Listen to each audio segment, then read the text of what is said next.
Muy bien, pues si les parece vamos ya dándole continuidad a la clase y me gustaría preguntarles, pedir algunas participaciones sobre este texto de Curtis. Primero, si tuvieron la oportunidad de darle una revisada, si tuvieron oportunidad de leer, y luego pues que nos dijeran qué es lo que les ha parecido más significativo de las ideas de este autor. Desde lo que propone, desde la crítica que hace, desde luego, y luego cómo pudieran relacionar, independientemente de si al final o no vayan a utilizar alguna idea de este autor, cómo podrían dialogar con Christian Curtis al respecto de su tema de investigación, que en este momento, bueno, solamente pensar en el tema, no tanto como abordar los demás contenidos del protocolo, sino pensar simplemente así en el tema, cómo pudieran dialogar esta inquietud que ustedes tienen de la situación o del fenómeno jurídico-social que quieren estudiar con respecto de lo que nos dice Curtis de los estudios tradicionales de dogmática jurídica. Voy a asignar la palabra a algunas personas y quizás no podamos por el tiempo escuchar a todas y a todos, pero probablemente sí dos o tres personas, y luego pasamos a una fase de dudas en concreto para que le vayan pensando. Si quieren preguntar algo, adelante, ¿vale? Entonces, primero me gustaría escuchar, vamos a ver quién anda por aquí. Adrián Valderas, buenas tardes, cuéntanoslo todo. Gracias, buenas tardes, maestro. Pues, fíjate, les seré honesto, yo terminé de leer la lectura de Jorge Whitaker y me quedé adentrado un poco en la de Curtis. Desde que inicié las lecturas, bueno, he reflexionado más en mi tema sobre este nuevo concepto de investigación compleja. Y bueno, me inquieta un poco sobre si mi tema de investigación, he estado inquieto para no darle estas características de los estudios tradicionales a fin de no refrendar bien lo que ya se dijo o bien tampoco modificar lo que ya se dijo, ¿no? Entonces, pues sí me parece interesante. En cuanto a Curtis, pues sí comparto con él esta parte de la globalización cultural que nos lleva a crear estas investigaciones a través de este nuevo sendero, nuevo camino cultural. Gracias, Adrián. Y sí es cierto, algo que rescatas es esta parte de este fenómeno globalizador de la cultura, ¿no? Es algo que ustedes irán encontrando ese concepto a lo largo de otros textos, hay que rescatarlo. Y no te preocupes, al final lo que nosotros hacemos en estas sesiones es tratar de demostrar todo este amplio panorama, este menú que existe, hacia dónde pueden caminar esas investigaciones. En ningún momento, claro, están ustedes obligados y obligadas a forzosamente adoptar un enfoque multidisciplinario, ¿no? En donde hagamos uso de herramientas de las cuales ustedes no tienen el expertise, precisamente porque su expertise es en otra área, ¿no? Han estado enfocados en otros saberes que son muy importantes. Sin embargo, pues la invitación queda ahí. Desde luego que el programa de esta materia, justamente a nivel doctoral, es mostrarles que estas cosas se están haciendo, que existen, el potencial que tienen, ¿no?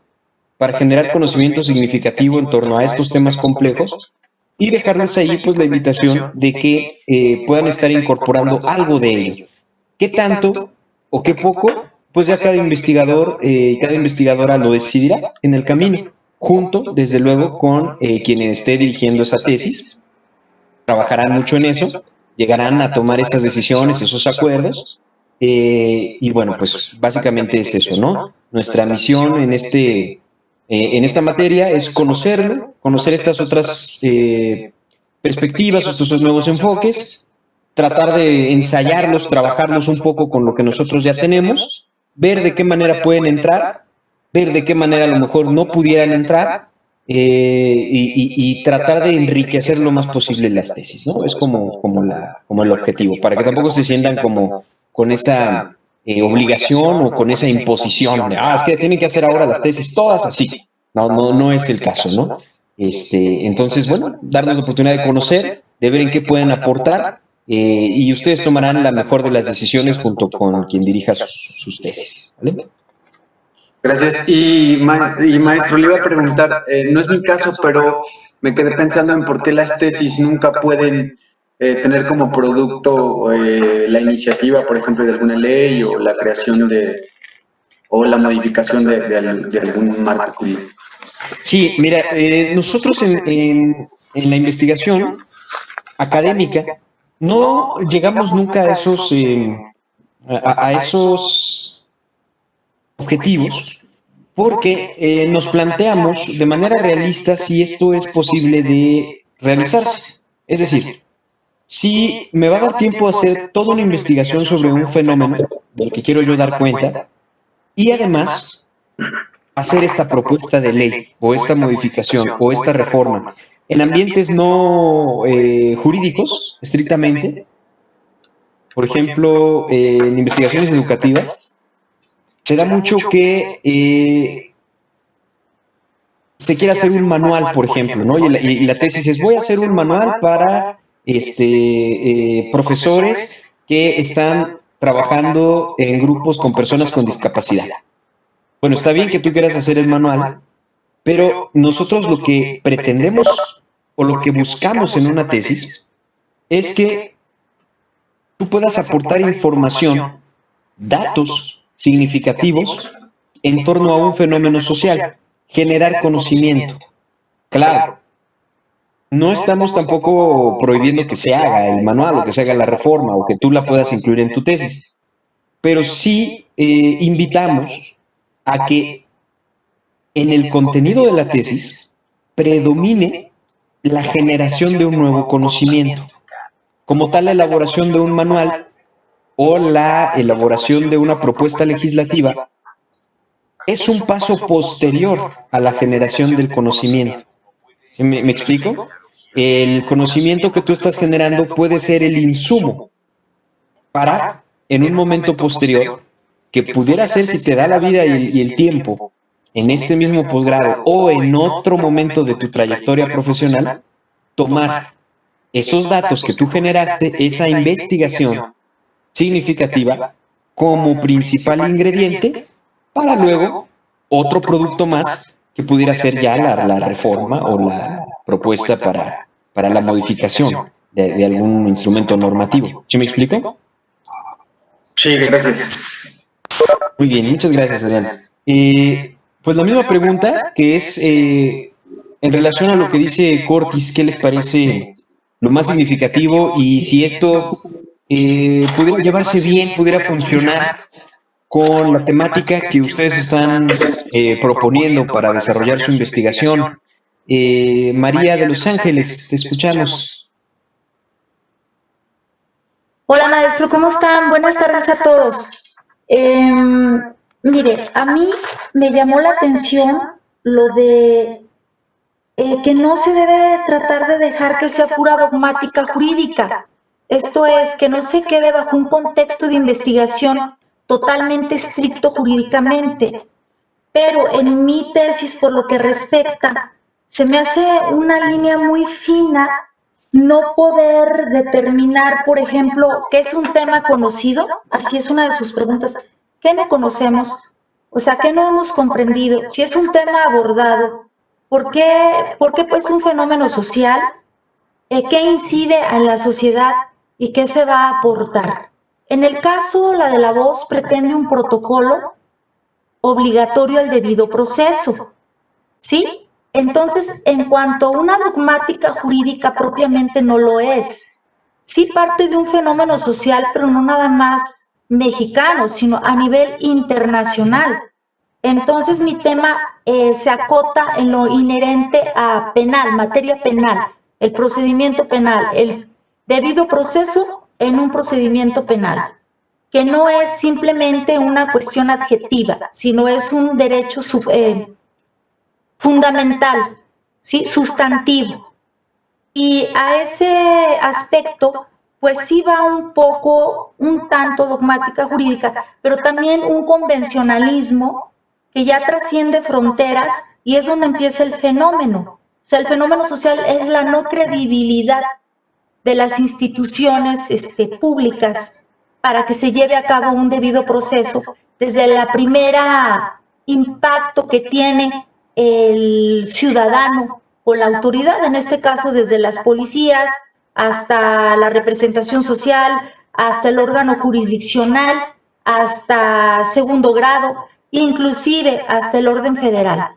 Entonces, en ese sentido, lo que dice Curtis, pues de respecto de la dogmática jurídica, a mí me hace ruido, ¿no? Me hace ruido en mi protocolo, me hace ruido en mi plan, en mi tema de estudio. Otra de las cosas que yo puse atención respecto de las preguntas que en un inicio dice que las derivó precisamente de escribir, analizar, medir, explicar.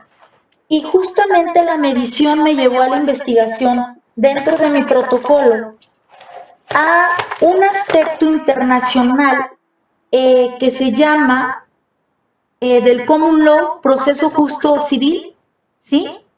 Y de lo voy a leer tal cual, Proyecto Mundial de Justicia Privada, World Justice Project, fundada en el año 2006 como iniciativa presidencial de la American Bar Association, ABA, la Orden Profesional de Abogados en los Estados Unidos, para trabajar índices de medición anual del Estado de Derecho en todo el mundo, del cual México ya forma parte. El Rule of Law Index, índice de Estado de Derecho.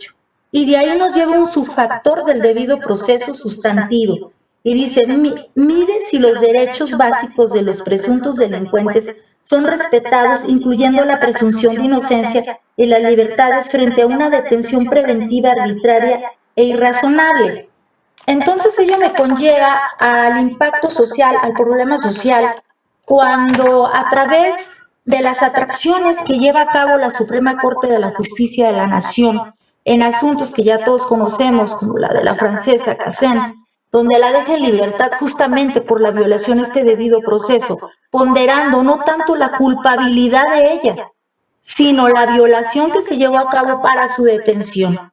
Y en ese aspecto, cómo quedaron las víctimas, cómo quedó el impacto social y cómo quedamos nosotros las autoridades, tanto desde el principio de investigación como jurisdiccional y finalmente, pues la máxima casa de justicia que es la Suprema Corte. Entonces, por ahí yo aterrizo mi protocolo en ese sentido. O sea, ¿cómo me voy a desconectar de esa dogmática jurídica, pasarlo a ser un fenómeno para que me conlleve a la convencionalidad, aterrizarlo a esa necesidad de tantos aspectos como es la descripción, la credibilidad, la explicación y sobre todo la necesidad? Ese sería mi punto de vista, maestro. Sí, muchas gracias, María de los Ángeles. Sí, creo que esa investigación tiene mucho potencial, sobre todo porque ya has tocado temas y lo has tratado de relacionar con la cuestión de la medición de ciertos aspectos que se dan dentro del proceso de administración de justicia, desde luego en materia penal. Y te recomendaría, aquí lo que yo pudiera hacer es recomendarte que te des un clavado a la literatura que hay sobre, fíjate bien, ahora que tú mencionabas estos referentes del common law, de las cuestiones que se han estado trabajando desde el derecho de los Estados Unidos, ahí surge esta corriente de la que te voy a hacer mención, que se llama jurimetría. ¿Sí? Jurimetría. Esto, a grandes rasgos, tomar el conocimiento que viene de la ciencia de datos, de la medición. Tú sabes que para hacer mediciones, para hacer índices, se necesita conocimiento estadístico. Sí, así es. Exacto, matemático incluso, ¿no? Algunas cuestiones de estadística y probabilidad, que al incorporarse al análisis de los procesos jurisdiccionales, nos revelan datos significativos que luego se convierten en indicadores y en índices para poder medir la actuación y la eficiencia y la calidad de los procesos jurisdiccionales e incluso la relación que estas variables pueden tener con otras, como la que tú mencionas de la percepción de la ciudadanía con respecto de si pueden o no pueden o qué tanto pueden confiar en la impartición de justicia por el órgano. Entonces es interesante y se ha hecho avance ahí en ese sentido. Pudieras de alguna manera ver si esta perspectiva te puede funcionar, puede abonar algo a lo que tú nos quieres explicar, y bueno, ya nos comentarás más adelante. Claro que sí. Gracias. Muy bien, muchas gracias a ti, María de los Ángeles. Y bueno, pues por último, para poder darle continuidad a la sesión, y ahorita pasamos rápido por dudas en concreto que puedan tener, la misma pregunta sobre Cristian Cortis y sus temas de investigación. ¿Para quién será? ¿Quién está por acá? Carmen Gómez, ¿andas por acá? Sí. Buenas tardes, profesor. Yo coincido con mi compañera también en el sentido de no quedarme... No está por acá, le vamos a poner tache a quien ya no conteste. Perdón, doctor. Bueno, vamos a ver Claudia Adriana. Sí, buenas tardes. Buenas tardes, Claudia, adelante. Sí, bueno, el tema de mi tesis, bueno, de mi proyecto tiene que ver con la perspectiva del interés superior del menor en la administración de justicia, familiar. A partir de la lectura y de lo que nos ha platicado hoy en la clase, pues bueno, yo estoy repensando mucho, he reflexionado mucho sobre los nuevos enfoques y lo relaciono mucho a cómo aterrizarlo en mi proyecto para no caer en la investigación dogmática, sino que mediante, pues ahora ver el problema de mi tesis, el problema de la investigación como un fenómeno social y poder aportar algo que sea, pues, conocimiento, como usted dice, significativo. Entonces, a mí me pareció muy interesante, bueno, en el tema del interés superior del menor, yo sí había visto lo de la sociología, pero de pronto pensé que a lo mejor no era adecuado. Entonces, ahora veo que de acuerdo a estos nuevos enfoques, incluso hasta es necesario repensar y pues también para generar como ese producto cultural es lo que, bueno, lo que yo considero pues muy importante. Este tema que usted nos recomendaba, sobre todo si hablábamos del interés superior del menor, la sociología de la infancia, de no nada más saber qué es la niñez o el marco jurídico, sino también cuáles son las necesidades específicas de los menores. Y pues básicamente eso. Sí, muchas gracias, Claudia. Sí, mira. Sí, te escucho. Doctor. Carmen, sí. Sí, perdone. Lo que pasa es que tenía el micrófono apagado, no. Estuve hablando y no me escuchaba, pero no me había dado cuenta, doctor, hasta que me dijo que tache. Pero ahorita que termine mi compañera para que me dé la luz a la voz, perdone. Perfecto, no te preocupes. Podemos, sí, tenemos un poquito de tiempo, vamos bien, para que nos comentes tus impresiones. Mira, ahorita, con relación a lo que nos platicaba Claudia, les quiero comentar que muchas veces no tiene... ¿cómo les explicaré? Es importante el esfuerzo que puedan estar realizando en buscar esta perspectiva más allá de lo estrictamente normativo. Y se los voy a platicar con un ejemplo muy sencillo. En muchos de los protocolos de generaciones para acá de los estudiantes de la Facultad de Derecho, y esto también se ha repetido en estos posgrados del Poder Judicial, nos hemos encontrado que, por ejemplo, al estar hablando de alguna norma jurídica, de algún contenido normativo que tiene que ver, por ejemplo, con personas con discapacidad, se fundamentan e invocan como el marco teórico de los protocolos mismos a la jurisprudencia o a los tratados internacionales. Y hay que ser muy claros en ese sentido. Yo todavía no he revisado a fondo todos los protocolos de ustedes y de hecho no es en este momento ya mi papel porque nosotros ya estamos sobre el diseño metodológico, pero seguramente ustedes, si le echan un ojito por ahí, pudieran encontrarse con que en el marco teórico establecen el contenido de un tratado internacional sobre personas con discapacidad. Bueno, eso no es propiamente un marco teórico, esto es un marco normativo que efectivamente sí es importante, es una voz importante, producto institucional desde luego, y que es el derecho que rige en tiempo y forma pues, en un lugar determinado, un derecho positivo. Pero el marco teórico, por ejemplo, hace o debe de hacer referencia a todos estos aportes que vienen desde el estudio del tema, no el estudio de la norma, el estudio del fenómeno jurídico en sí. Ahí es donde nos puede auxiliar la sociología, donde nos puede auxiliar la antropología, donde nos pueden auxiliar otras ramas del conocimiento. En el caso que nos platicaba María de los Ángeles, la estadística, las matemáticas nos pudieran abonar a este proceso de conocimiento del fenómeno jurídico, ¿no? Y así pudiéramos citar varios ejemplos. Con el ejemplo de la discapacidad, del que les estaba platicando, es interesante ver por qué el tratado internacional regula la situación de la discapacidad como lo está haciendo. Nosotros pudiéramos quedarnos con el hecho de que es un tratado internacional y es de aplicación obligatoria para todos los países que firmaron y ratificaron un convenio y así se tiene que hacer. Bueno, pero esperamos también de estos procesos que ustedes puedan preguntarse por qué esto es así.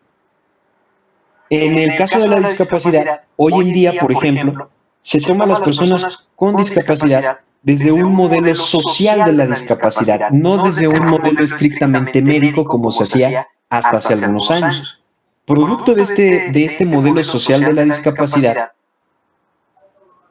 se han modificado los tratados internacionales y la normatividad que tiene que ver con la cuestión de la inclusión, del diseño universal, de la no discriminación para estas personas. Ese marco jurídico ha ido transformándose a razón de un cambio de paradigma social y cultural. Para no hacerles el cuento muy largo, hasta antes de los años 90 se consideraba a las personas con discapacidad como personas que necesitaban un tratamiento eminentemente médico. Y era un diagnóstico médico el que certificaba que existía la discapacidad. Y de hecho por ahí en algunas normatividades locales sigue siendo así. Sin embargo, en materia internacional, hoy en día la Organización Mundial de la Salud, que depende de la ONU, nos dice que la discapacidad no es un problema estrictamente o únicamente de salud. Dice que la discapacidad, y ustedes lo pueden buscar en internet, la definición actual de discapacidad de la OMS, que la discapacidad es una condición dada porque un individuo tiene determinadas características físicas y su convivencia con el entorno. Es decir, la discapacidad no es de la persona que tiene una limitación motriz, intelectual, auditiva, visual, la que ustedes quieran, o un conjunto de estas, sino que la discapacidad viene dada por la misma sociedad y por el mismo contexto en el que se desenvuelve. Eso antes de los años 90 no era así. La definición era otra, la concepción social y cultural de la discapacidad era otra, y esto daba origen a un producto normativo y al contenido de la norma como tal. Otro ejemplo que pudiera ponerles rápidamente, la cuestión de la idea sociocultural del mismo proceso penal. Hay una teoría que viene desde la sociología que se llama derecho penal del enemigo. Quien esté en temas penales, se los recomiendo mucho que puedan estar haciendo una exploración sobre qué es la teoría del derecho penal del enemigo, en donde se concibe de cierta manera a la persona que atraviesa un proceso jurisdiccional de índole penal y todo lo que esto implica, y que en última instancia tiene una concreción en un proceso de readaptación social. Cuando hay otros sistemas jurídicos que no necesariamente están descansando en esa idea cultural de lo que es el delito y de lo que es la pena. Un texto clásico de derecho penal, Giovanni Beccaria, de los delitos y las penas, tenía una concepción característica de lo que era la conducta antijurídica y punible y sus consecuencias dentro de la sociedad, que con el paso del tiempo se ha ido cambiando culturalmente ese chip y ha ido dándole contenido a la norma. Para que vean cómo de pronto pudiéramos traer ese tipo de análisis y explicarnos qué hay más allá de lo que a simple vista se puede apreciar en los marcos jurídicos nacionales e internacionales y entender un poquito más por qué la norma dice lo que dice, por qué el proceso es como es y no es de otra manera. Si esto lo podemos ver de una perspectiva crítica, ya estamos del otro lado, ya estamos generando ese tipo de preguntas a profundidad que nos van a ayudar a tener una mejor fotografía de nuestro fenómeno jurídico-social que estamos analizando. ¿Sí? Sus compañeros de la maestría, por ejemplo, uno de sus compañeros estaba tratando una cuestión sobre plazos y términos en los procedimientos jurisdiccionales de determinada materia, supongamos de los procedimientos de materia mercantil. ¿Por qué el plazo, el cómputo, tiene que ser de tantos días y no es de otros? Encontró que esto viene de una cuestión histórica heredada obviamente, del sistema jurídico romano, que concibía los términos y el tiempo de una manera determinada y que se ha importado en el modelo históricamente hasta llegar a nuestro sistema jurídico y que nadie se había atrevido a cuestionar por qué era así y por qué no era de otra forma. Cuando tenía que protegerse cierto cúmulo, cierta gama de bienes jurídicos o de derechos, resultaba que conservar este paradigma del cómputo, esta noción del tiempo y del cómputo de los tiempos procesales que venía del derecho romano, terminaba vulnerando en un caso específico, no en la generalidad desde luego, pero en un caso específico, a esa persona del caso que estaba analizando, ¿no? Entonces, ahí es cuando se empieza a abrir la gama de posibilidades para enriquecer el derecho y es ahí cuando Curtis señala justamente que muchas veces el derecho no tiene la capacidad de ver críticamente al mismo derecho, sino que necesitamos como irle buscando un poquito más para poder dar una explicación de esas realidades complejas, ¿no? Entonces, no tiene que ser, por ejemplo, si mi tesis, les repito, ¿no? Pudiera tener una relación, ¿por qué, por ejemplo, el derecho mercantil tuviese o pudiese tener una relación con el sistema económico capitalista y su dinámica de funcionamiento? ¿Será? ¿No será? Por eso, ¿será que el Código Mercantil y su normatividad protege de cierta manera los bienes jurídicos que tutela y no lo hace de otra? ¿No? ¿Por qué, por ejemplo, la Ley Federal del Trabajo tiene los principios, o como uno de sus principios rectores, el principio de prooperario y no tiene otro. ¿A quién está protegiendo? ¿Por qué lo hace? ¿A qué obedece esto? Hay causas históricas que así lo determinaron, ¿no?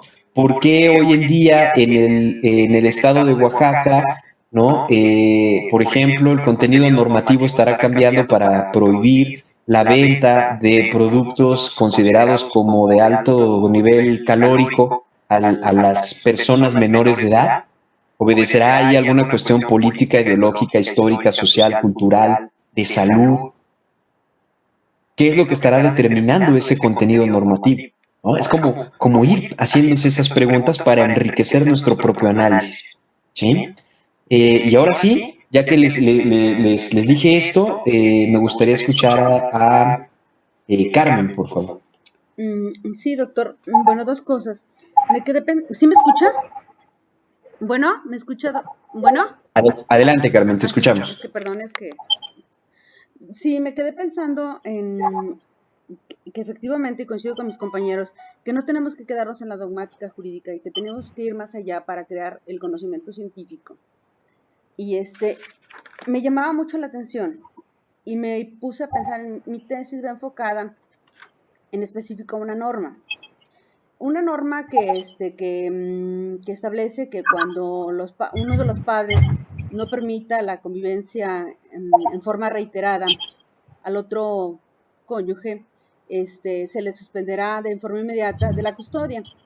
Entonces veía mi tesis y decía, ¿sabes qué? Es que tienes que analizarla desde todos los aspectos, ¿sí? Ver al menor desde, incluso como usted bien lo comentaba, desde la sociología de la infancia, y ver cómo este fenómeno impacta en todos los sentidos, incluso hasta en un psicológico, psiquiátrico, incluso social y hasta cultural.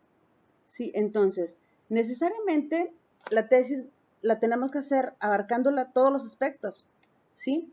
Tiene que ser integral, si no de lo contrario, pues realmente pues nos quedamos cortos en el análisis, ¿no? Mi propuesta de la tesis era precisamente crear una norma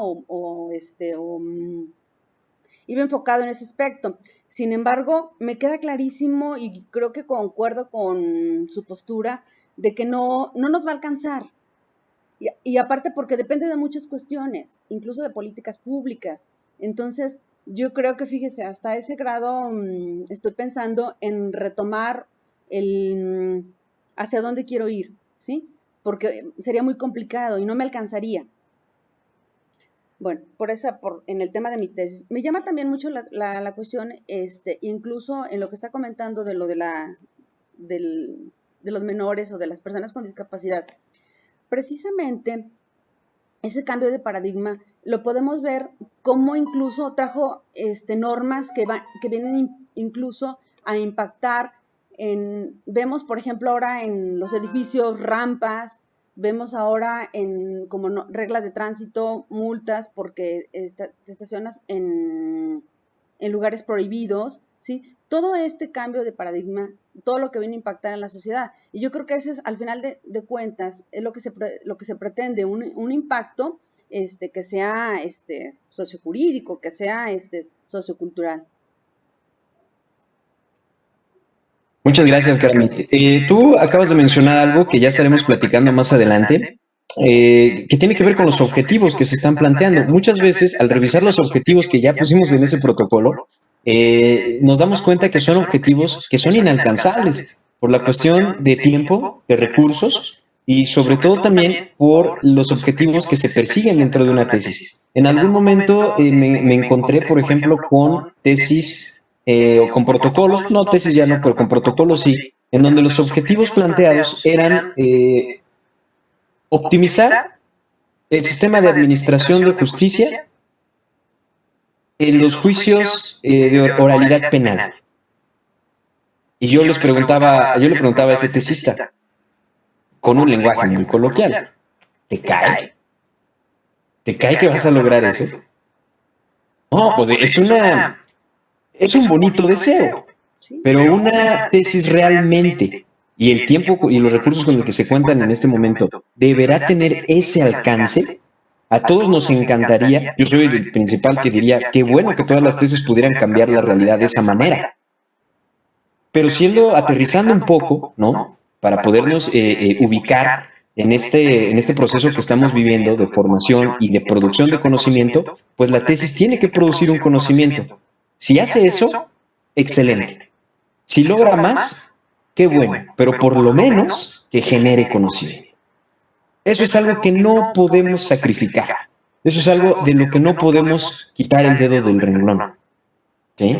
Porque pudiera ser que se nos desbordara el trabajo, por ejemplo, haciendo la iniciativa de ley, pero no generamos ningún conocimiento significativo en torno a la problemática. Es decir, no avanzamos en la comprensión del fenómeno.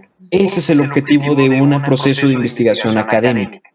Abonar al entendimiento y a la comprensión de un fenómeno de la realidad, en este caso, jurídico-social, relacionado con la administración de justicia, porque su doctorado es en administración de justicia. Ya lo que pueda venir más allá de eso, bienvenido, pero siempre y cuando eso esté cumplido. ¿Sí? Muchas gracias, Carmen. Quisiera escucharlos y escucharlas para ver si alguien tuviera una inquietud, una duda, fuera de las preguntas que eran como para las participaciones, y le podamos dar algo de retroalimentación. Este va a ser un gimnasio intelectual. Durante todas las clases habrá un pequeño espacio para que vengan y traigan dudas, ¿no? De las cosas que han estado reflexionando, que han estado ensayando, y de alguna manera, pues, ustedes son los expertos en derecho. Quiero que quede bien claro eso. Ustedes son los expertos y las expertas en proceso jurisdiccional, en administración de justicia, porque es su día a día. Y yo traigo la parte de metodología de la investigación. Entonces vamos a ver qué podemos construir entre todas y todos. Yo también aprendo mucho de ustedes. Así que si alguien tiene alguna duda, la trabajamos. Maestro. Sara, adelante. Sí, buenas tardes. Maestro, yo justamente con esta lectura de Curtis, creo que yo me sentía, vamos, perdida. Mi tema de la tesis es justamente el interés superior del menor no es igual a libertad. Es decir, que es casuístico que muchas veces los chicos al estar internos están en mejores condiciones que cuando están afuera. Pero justo yo me sentía lo contrario de dogmática en mi tema de tesis, porque yo evidentemente observo que desde esas necesidades peculiares de los adolescentes, efectivamente no se toma en cuenta ni la diversidad neuronal de cada uno de ellos, y el punto exacto de desarrollo en el que están. Asimismo, también pensaba que me tenía que auxiliar de otras ciencias que no tenían a lo mejor nada que ver con el derecho, como las neurociencias, la psicología, para poder demostrar de alguna forma que estando en ese régimen de internamiento donde se les dota de una disciplina, de un horario, de una escolaridad, de un oficio, pues ellos tienen más herramientas para salir adelante y que incluso como están en esa etapa de construcción, no son adultos, no son niños, están construyéndose como personas. Entonces es como muy importante el dotarlos de ese tipo de herramientas, pero no sé si con todo esto me salga yo como del tema jurídico. Sin embargo, la Ley Nacional de Justicia Penal para Adolescentes tiene ese fin educativo, ese fin de que el chico se desarrolle para que se inserte sin problema en la sociedad. Sí, creo que la inquietud que tú tienes es una inquietud que todas y todos tenemos cuando estamos en estos procesos. ¿Cómo hacer que no me vaya yo por la pendiente resbaladiza, me desborde en la investigación y termine hablando de otras cosas que no están contempladas dentro de un inicio en mis objetivos? La idea es trazar una estrategia discursiva eficiente. Hay, desde luego, ya un plan de viaje, hay una ruta. ¿Cuáles son? Los aspectos que tú metiste en tu protocolo, tus objetivos de investigación y tus preguntas de investigación. Esos puntos, esas preguntas de investigación que tú planteaste en ese protocolo, siempre tienen que estar presentes. Si puedes, anótalos en un blog de notas. Si puedes, anota esas preguntas en una tarjetita. pégalo donde tú lo veas frecuentemente, ¿sí? Según lo que tú vayas trabajando y los hallazgos que vayas haciendo, pueden modificarse, pero no en lo sustancial. Es decir, cuando tú tienes ya delimitado el objeto de estudio, el caso que vas a estudiar, por ejemplo, me imagino que tú analizarás un caso en particular o una batería de casos que hablan por lo que me platicabas, ¿no? Y has redactado las preguntas de investigación. Son esas las que me van a estar constantemente delimitando y recortando de cierta forma que yo no pierda el foco de lo que quiero explicar, de la realidad que quiero visibilizar, medir, explicar, describir. ¿Sí? En aspectos muy prácticos, yo les recomendaría que la estrategia discursiva, si es que van a adoptar esta visión amplia del fenómeno jurídico, pudiera ser dentro del mismo capitulado. Más adelante lo vamos a ver, lo vamos a ensayar. Pero normalmente, por ejemplo, un capítulo hace, sí, la revisión dogmática del marco jurídico de la prisión preventiva en México, por ejemplo. ¿Sí? Marco jurídico. Y ahí escribimos tratados internacionales, leyes internacionales, locales, federales, etcétera. En otro capítulo describimos la posición desde esa otra área que nos está fortaleciendo y nos está contribuyendo. ¿Sí? Puede quedar eso en un capítulo o puede quedar en algunos subtítulos dentro del mismo texto de tu tesis. Yo no me gusta imponerles una estrategia discursiva porque eso pues es... Y me gusta dejarlo a la creatividad de cada quien tiene un estilo de escritura, ¿no?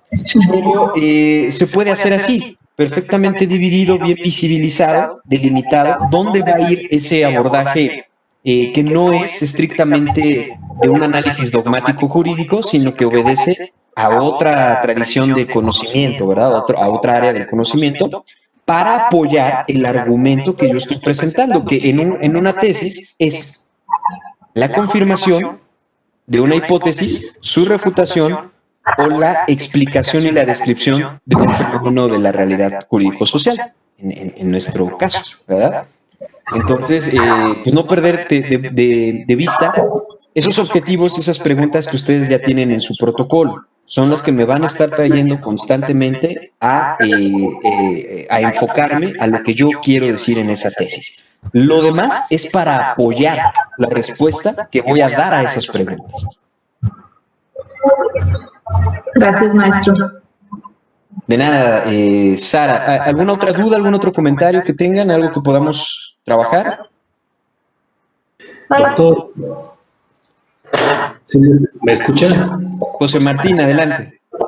Bueno, con respecto, yo no tuve oportunidad de leer la lectura de Curtis, pero a raíz de lo que hemos estado leyendo, creo que el tema es algo complejo porque me estoy metiendo. Hay preguntas que puso como ejemplo del tema, qué conocemos que no ha sido suficientemente abordado, en qué entendemos y qué necesita ser explicado, etcétera. Yo por ahí estoy abordando un tema de argumentación jurídica, pero creo que no lo puedo desligar de la dogmática porque está vinculado a la teoría e ideología en la justificación de las decisiones judiciales. Se ha hablado mucho de la argumentación jurídica, desde Teodoro Perelman hasta Alexis, más reciente Atienza, etc. Pero yo estoy abordando un autor que es poco explorado en México, ha sido poco explorado en México, Jerzy Wróblewski, que más o menos se ajusta al modelo de nosotros. Entonces, el tema, o sea, a lo que voy es que sí está muy vinculado el tema a la teoría o a la dogmática y a la ideología del juzgador y cómo controlar la ideología del juzgador en decisiones objetivas y razonables. Sí, sí, ya ubiqué perfecto tu tema. Justo cuando estaba revisando los temas, me llamó mucho la atención. y sé que la clase de razonamiento jurídico la vas a disfrutar muchísimo. Ya sé quién me va a ayudar en esa clase. Vamos a ver muchas cosas de eso, vamos a dar un repasón y cosas bien interesantes que vienen ahí con respecto de eso. De hecho, si tú le platicarías un poco de esto al doctor Carbonell, que lo voy a tener en un curso con él en unas 2 semanas, le encantaría este tema de tesis. Y bueno, tu tema ya es de por sí un tema que toma préstamos intelectuales de otros saberes, de otras áreas del conocimiento. Por ese lado, despreocúpate, porque cuando estamos hablando de argumentación jurídica, ya estamos haciendo préstamos intelectuales de la lógica formal que viene desde Aristóteles, ¿no? Y otras tradiciones de argumentación, tú mismo lo dijiste, Robert Alexi. Curiosamente, Robert Alexi es discípulo de Jürgen Habermas, de uno de los de la Escuela de Frankfurt que les platicaba en un inicio, y trata de incorporar la teoría del discurso de Jürgen Habermas al análisis y a la interpretación de los argumentos jurídicos. De ahí deriva toda la teoría de Robert Alexi sobre la ponderación. Luego, en tu tema de tesis recuerdo bien que hablas sobre principios y hablas sobre garantías, ¿cierto? Es correcto, sí.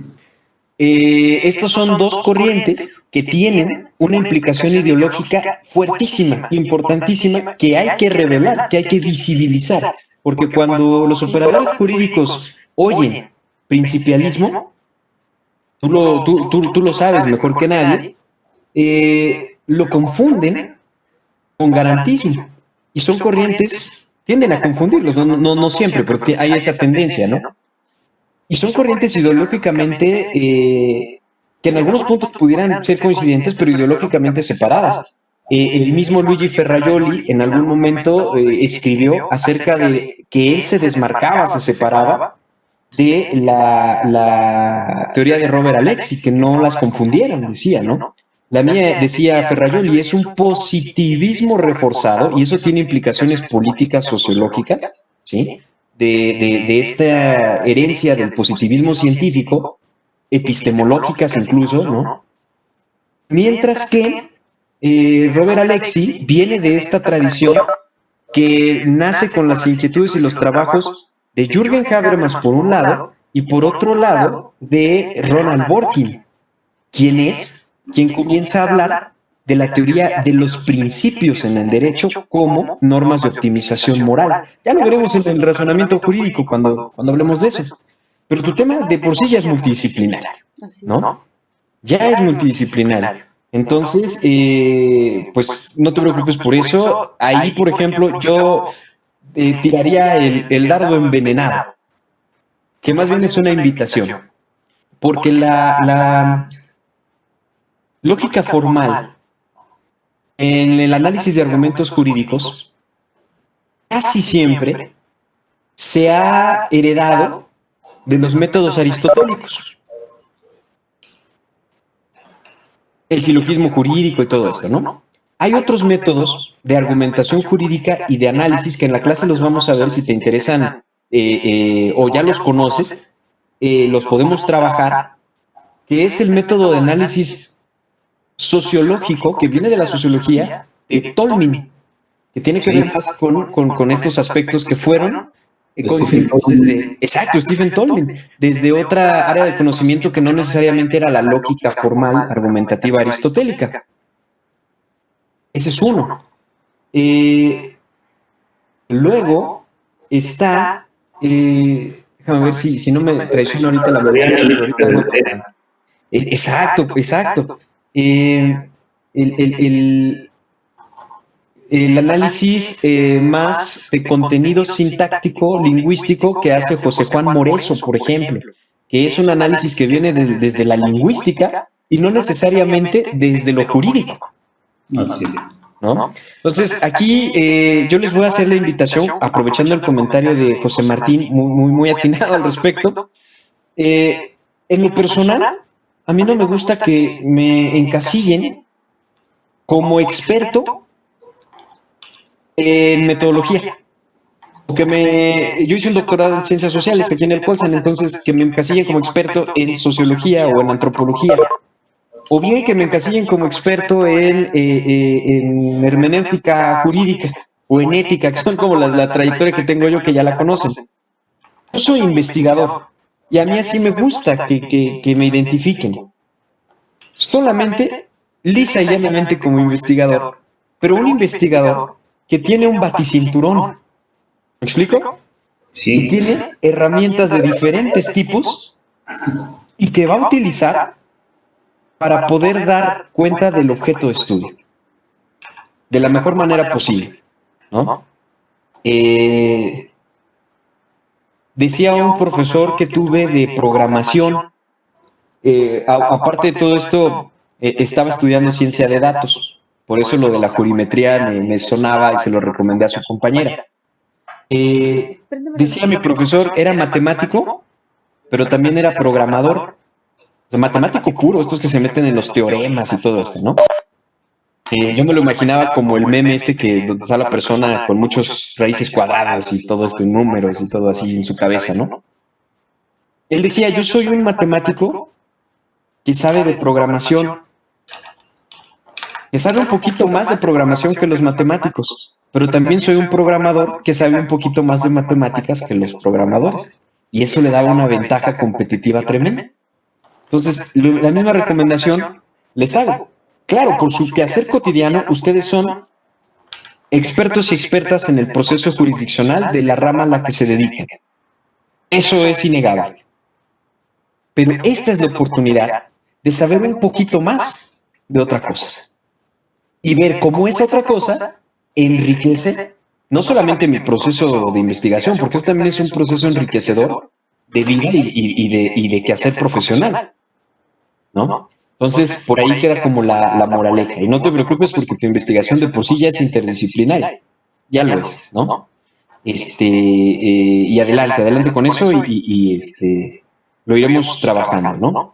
Última intervención, si alguien tiene alguna duda, alguna pregunta.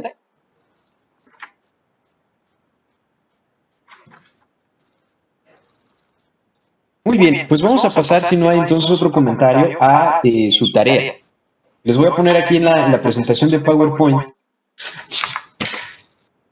la diapositiva que tiene su tarea. Dice, evidencia de sesión. Básicamente todas las sesiones van a ser como esta. Expondremos una parte, generalmente lo haré yo para ahora que estamos en un ambiente virtual, agilizar un poquito esto, ¿no? Si no sería un relajo. Ya cuando estemos presencial ya les asignaré la exposición a otras personas diferentes del de la voz. Pero bueno, ahora en un inicio yo expondré, luego haremos algunas preguntas sobre la lectura para monitorear su lectura y iremos trabajando ideas, trabajando y reflexionando sobre nuestros propios temas y el contenido de las lecturas. Esa es la idea, que ustedes como investigadoras e investigadores dialoguen con los autores de esas lecturas y con las ideas que están proponiendo, ¿sí? Esa es como la cuestión ya a nivel doctoral de una clase, nosotros le llamamos clase seminario. Un seminario acude quien ya sabe del tema, ¿no? De lo que se va a hablar y puede dialogar entonces porque está en un nivel de diálogo. Bien, entonces, como evidencia, este productito que a mí me va a comprobar que ustedes han trabajado las ideas, en un documento de Word van a contestar brevemente. Este documento lo suben a la plataforma de Classroom, ahí en el espacio que ya abrí para eso, que les enseñé al principio. Van a contestar las siguientes preguntas. Son 6 preguntitas. Aquí, de hecho, creo que yo me equivoqué al ponerle que eran 5, son 6. Ahí está. La primera es, ¿cuál es el tema del que quieres hablar? Estas que son en rojo son las más importantes, ¿sí? Prácticamente son las que vamos a estar trabajando sí o sí la siguiente sesión. Seguramente le pediré a algunas personas que nos compartan sus respuestas, sobre todo de estas que están en rojo. ¿Cuál es el tema del que quieres hablar? ¿Cuál es el problema de investigación de tu proyecto? ¿Cuál es tu objeto de estudio? Ustedes ya elaboraron un protocolo, así que ya tienen estas respuestas muy elaboradas. De todas formas, si han considerado a partir de las lecturas de esta primera sesión hacer alguna modificación, ir probando, ir ensayando, lo pudiéramos trabajar también, ¿sí? Claro que no sea lo sustancial, desde luego, pero que les haya provocado algo de lo que estamos trabajando. ¿Cómo está delimitado tu objeto de estudio? Condiciones de tiempo, de lugar, de contexto, ¿no? Yo voy a hablar de la corrupción. Sí, la corrupción en Holanda, en Grecia, en San Luis Potosí, en el Poder Judicial, en el Poder Ejecutivo, tal año a tal año. O sea, que quede perfectamente delimitado ese objeto de estudio, ¿vale? Porque tener esto, y ya lo vamos a ver, esto lo vamos a hacer la siguiente sesión.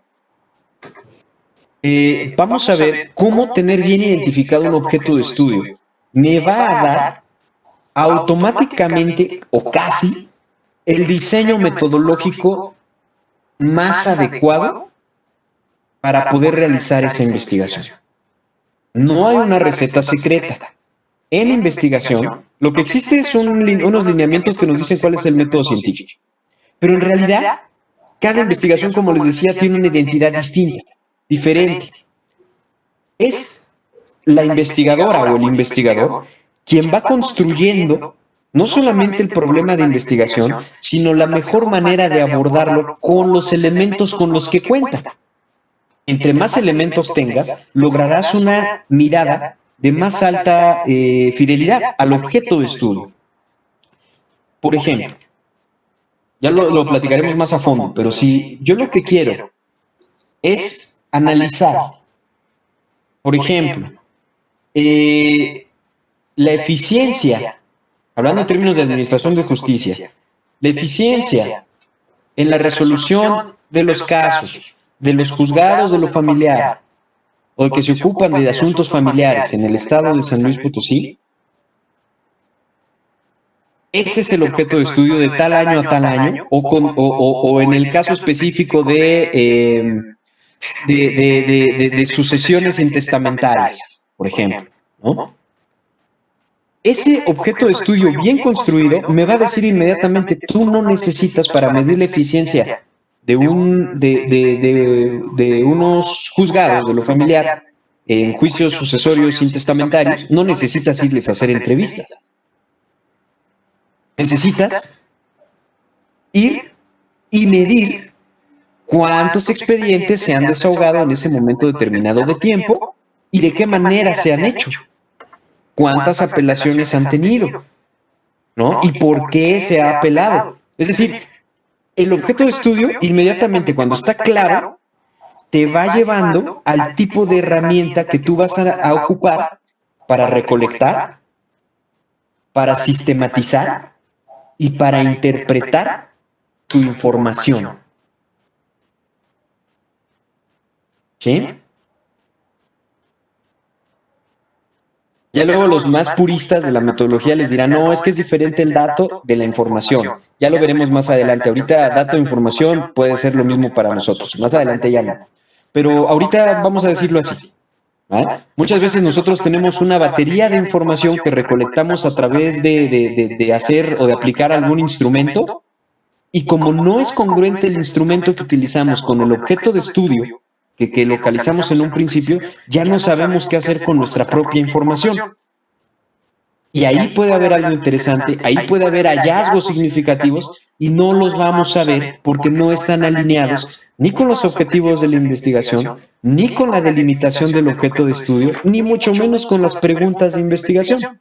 Fíjense cómo todo va teniendo su consecuencia. Por lo que es importante, y por eso este curso, tener un buen diseño metodológico. Ustedes van a ser buenos doctores y buenas doctoras que sepan dar cuenta de los fenómenos a través de buenos diseños metodológicos. ¿Sí? Esa es un poquito la intención. De ahí la pregunta 5. ¿Qué técnicas y herramientas metodológicas tienes contemplado usar? Pongan las que ahorita tengan, las vamos a ir afinando, las vamos a ir trabajando. Solo mencionar, no las definan. No, que la entrevista semiestructurada es eso ya lo hicieron en el protocolo. Aquí solo menciónenlas para más o menos yo irme dando cuenta qué planes tienen para ese diseño metodológico.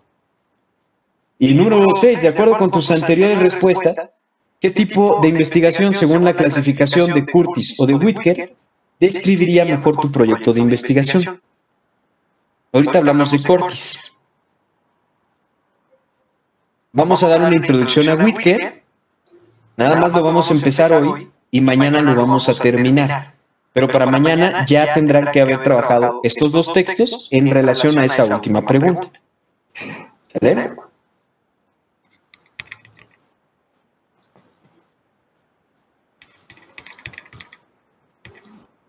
Voy a cambiar el orden de esta para explicarles con esta imagen y con este pequeño texto.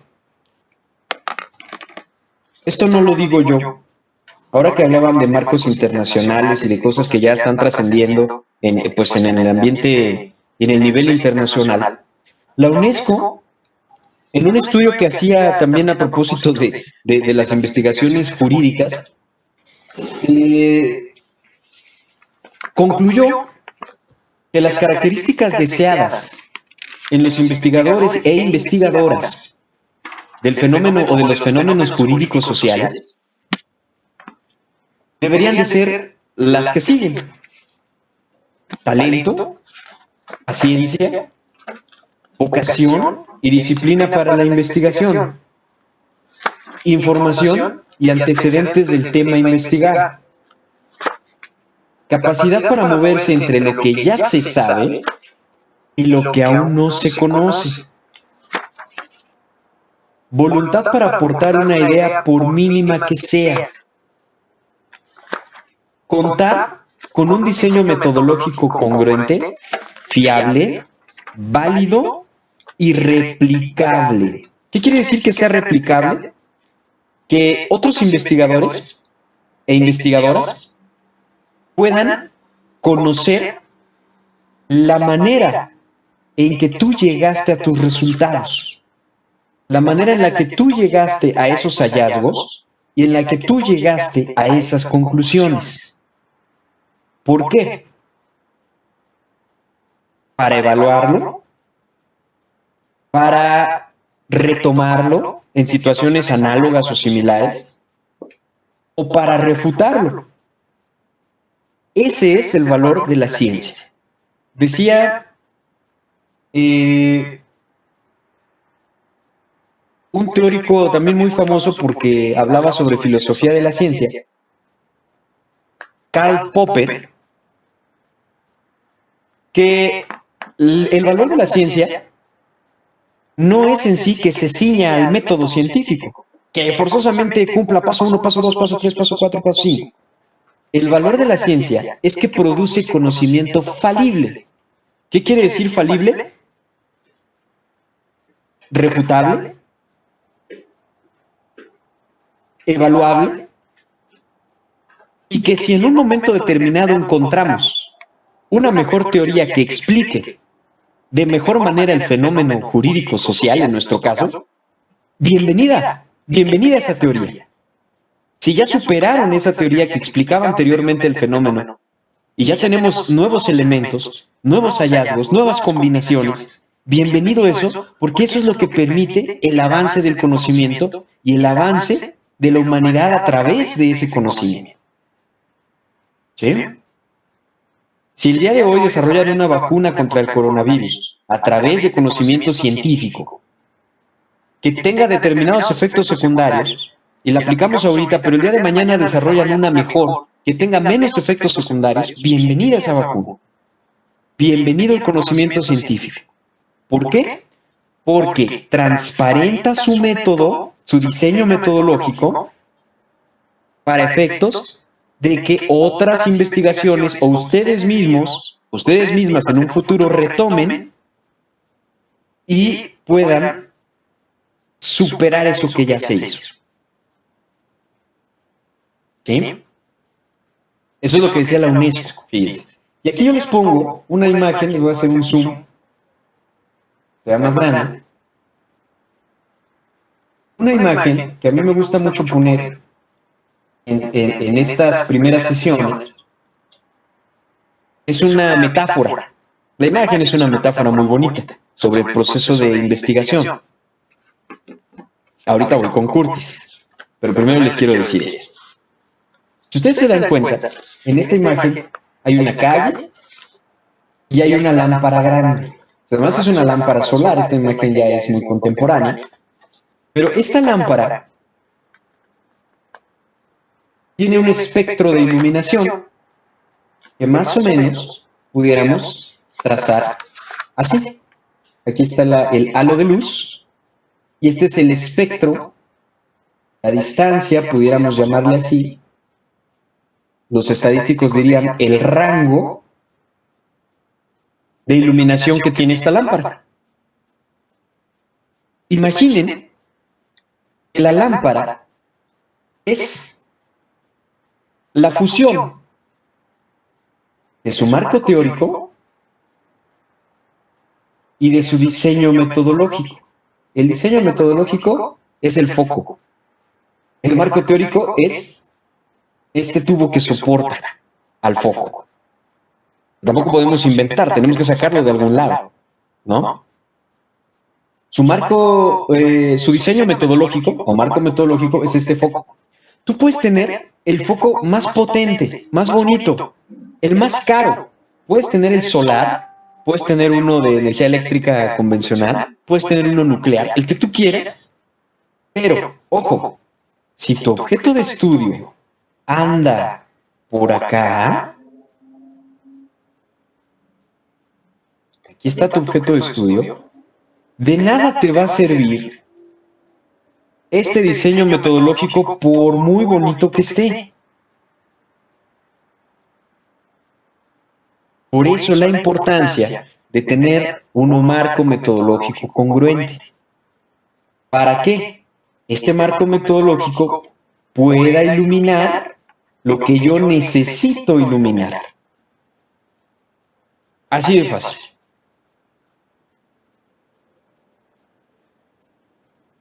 Pensar en esta pequeña metáfora, piensen en esta foto, cuando ustedes tengan la inquietud de si meten o no meten tal o cual contenido.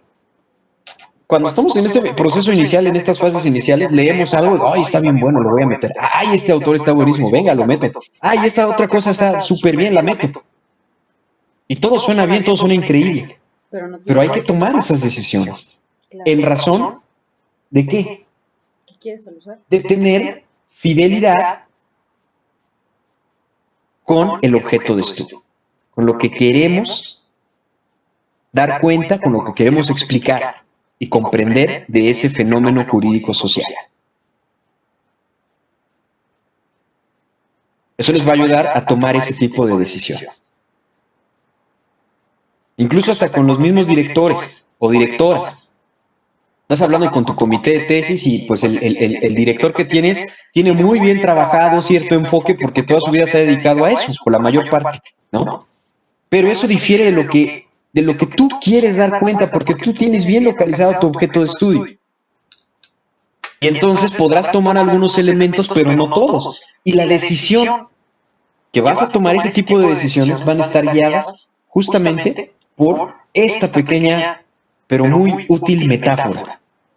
En tanto, sean cosas que me ayuden a iluminar el objeto de estudio, entra, bienvenidas. Y lo que no, sal. No es en este momento, no es para este momento, no es para esta tesis. Si luego quieren hacer otro doctorado, ya lo retoman, ¿no? Si tienen energía y ánimos para entrar a otro doctorado después de este que ya es muy exigente, ¿no? Bueno, vámonos con, rápidamente antes de que se nos acabe el tiempo, una pequeña introducción al texto de Whitaker, que es el que vamos a trabajar mañana.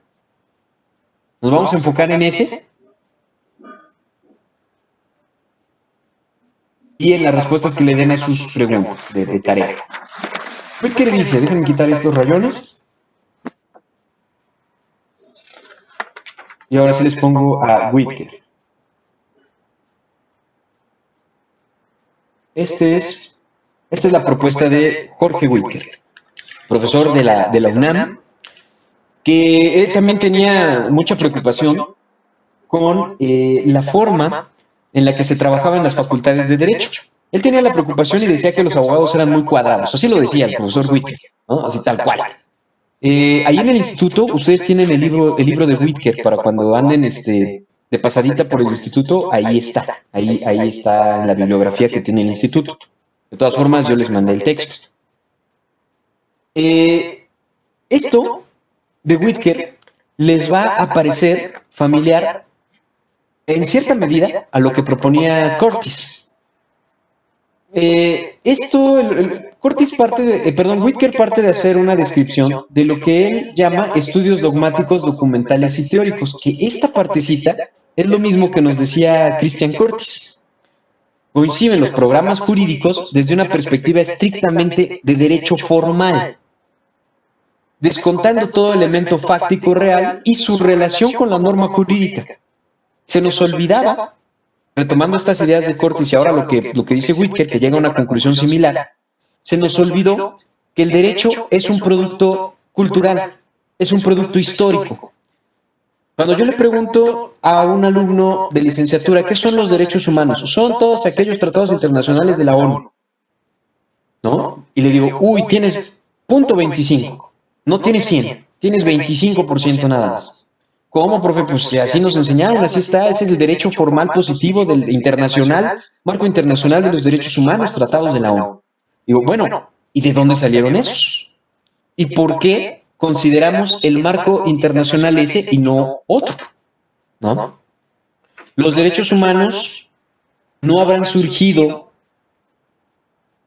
por ejemplo, ¿no? Una perspectiva más amplia de los derechos humanos, de los movimientos sociales, de las luchas históricas, de los colectivos y de las personas que en un momento histórico determinado sintieron que se les debía dar acceso a algo que no tenían o que se les estaba siendo negado.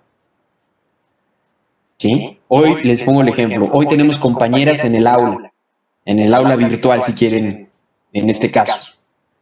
El que tengamos compañeras en el aula implica que las mujeres pueden gozar de su derecho a una educación de posgrado. Y esto no fue únicamente porque así se consagrara en un tratado internacional. Hubo toda una movimentación social organizada y muchas veces también no tan organizada, pero movilización social al fin y al cabo, que permitió que las condiciones históricas culturales y la idea de la concepción que se tenía de la mujer en ese determinado contexto cambiara y le diera contenido a la norma. ¿Sí? Quedarnos sin esta perspectiva es ver así el fenómeno. ¿Sí? Cubriéndonos un ojo. Destaparnos esta mirada y tratar de ampliarla nos da una perspectiva más amplia. No sé si la mejor o la peor, pero sí que estoy seguro de que más amplia. ¿Sí? Por ello, aquí ya Whitaker nos va diciendo más o menos cómo hacerlo, ¿no? Dice, bueno, hay otras investigaciones que tienen que ver con lo jurídico, con el fenómeno jurídico-social, que se pueden llamar empíricas, realistas o de campo. Y dice, bueno, esas están cargaditas hacia el otro lado. No son estudios tan formalistas, tan cuadrados de nada más analizar a la norma con la misma norma, sino que estudia las fuentes directas de las normas jurídicas, como las costumbres, como el cumplimiento real de esas normas. Una cosa es, dice se los anoto en el chat, un teórico de la crítica jurídica que a mí me gusta mucho, que se llama David Sánchez Rubio, de la Universidad de Sevilla. Dice que hay poder constituido y poder constituyente. El poder constituido es el que cristaliza, se cristaliza en la norma, se cristaliza en el derecho. Pero el poder constituyente es todo ese movimiento social que hubo detrás. Y dice, y muchas veces el poder constituyente no llega a ser poder constituido. Porque la norma se maquilla, se mutila, se recorta, favorece a ciertos intereses, y ya no es lo que originalmente se pretendía con la movilización social. Y eso lo documenta, no se lo saca de la manga, ¿no? Dice, empieza a documentar movimientos sociales y cómo se cristalizó en determinados corpus normativos y encuentra muchas diferencias que ni se imaginan, ¿no?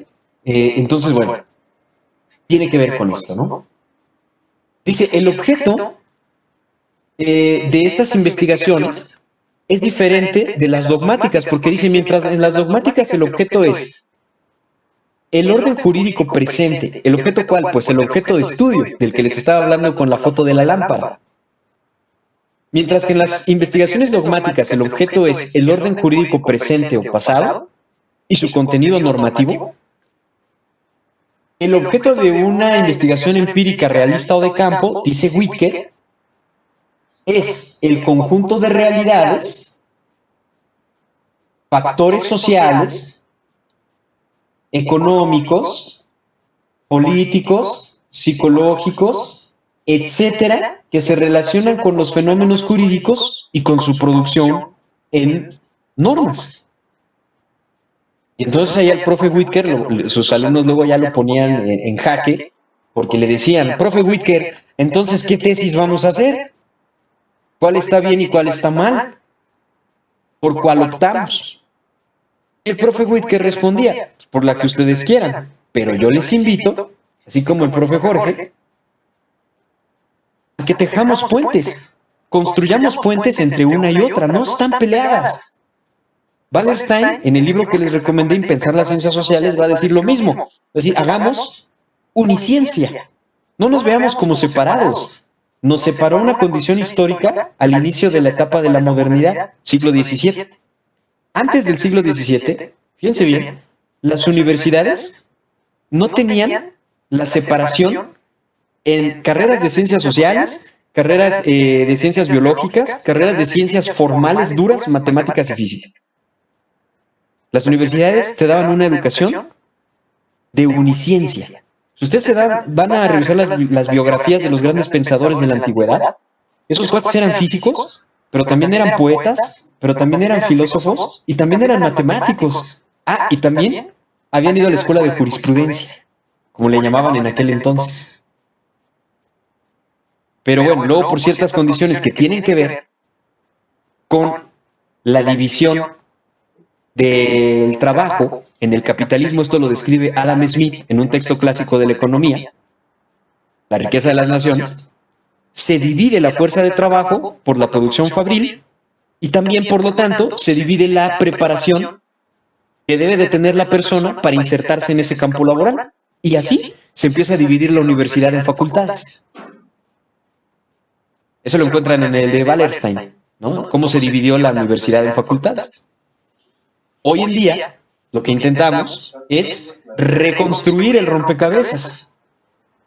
Eso les hubiera contestado Whitaker a sus alumnos. Hay que reconstruir, no estamos peleados. Por eso aquí hicimos una línea que no divide, sino que invita a echar mano de ambas. Las flechas en el diagrama son hechas así, por esa razón, en el mapa mental. Dice Whitaker, ahí nos da una pista de cómo hacerlo. Dice, la investigación jurídica mixta reúne las características de una investigación teórica y de una investigación de campo o empírica. Emplea tanto fuentes formales, de las que ya sabemos mucho nosotros, también fuentes reales y fuentes históricas del derecho, como producto histórico, social, cultural. Métodos de interpretación de la ley, técnicas documentales, pero también técnicas de campo, argumentación jurídica, historia del derecho, metodología jurídica en un sentido amplio, como lo que estamos abordando en este curso, sociología jurídica, bioética, y este enfoque, esto no lo dice Whitaker porque en su tiempo todavía no se hablaba tal cual de derechos humanos, esto yo se los puse. Este tipo de investigación es ideal para tratar fenómenos jurídicos sociales que tienen relación con los derechos humanos, o que van cargaditos como para ese lado. Se puede utilizar en varios. No, oye, Jorge, yo tengo que meter todo esto en mi tesis. No. Este es el menú. Tú de aquí tienes para elegir. ¿Qué de todo esto suma, enriquece, fortalece el análisis de ese fenómeno jurídico social del que nos estás platicando en la tesis?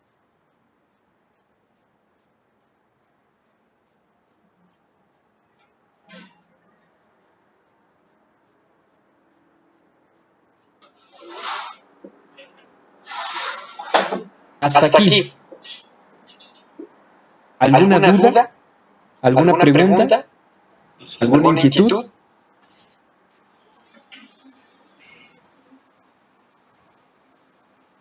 Muy bien. Pues si no hay ningún comentario, ninguna duda, les encargo por favor que lean a Whitaker. Es interesantísimo ese textito. El de Curtis es más de corte... Pues sí, es un texto más teórico, más duro, más difícil de leer. Y el de Whitaker, quien ya inició con Whitaker, se habrá dado cuenta que el texto es muy pedagógico. Va poniendo ejemplos, va diciendo, estas investigaciones se enfocaban a esto y te va explicando por qué. Es importante avanzar a esto que él llama, no quiere decir que así sea ya para siempre, pero él llama en su análisis, es la propuesta que él tiene, investigación jurídica mixta. ¿Sí? Pues bueno. De mi parte, entonces, es todo por esta sesión. Nos vemos el día de mañana. Hagan su tarea, la comentamos aquí en clase.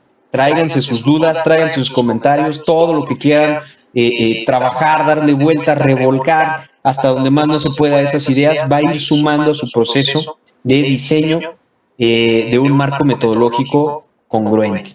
¿Vale? Entonces, pues bueno, hasta aquí. Buenas noches. No sé si del instituto hay algo que agregar. No, Jorge, muchas gracias, nos da mucha luz de para dónde tenemos que ir. Muchas gracias a todos. Gracias, Cris, gracias a todas y a todos, y nos vemos entonces mañana. Buenas noches. ¿Presentaciones las va a dejar en el instituto? Sí, esta presentación donde vienen los mapas mentales de las lecturas y la que les proyecté hoy, la subo a su Classroom, más fácil. Ah, perfecto. Perfecto, gracias. De nada.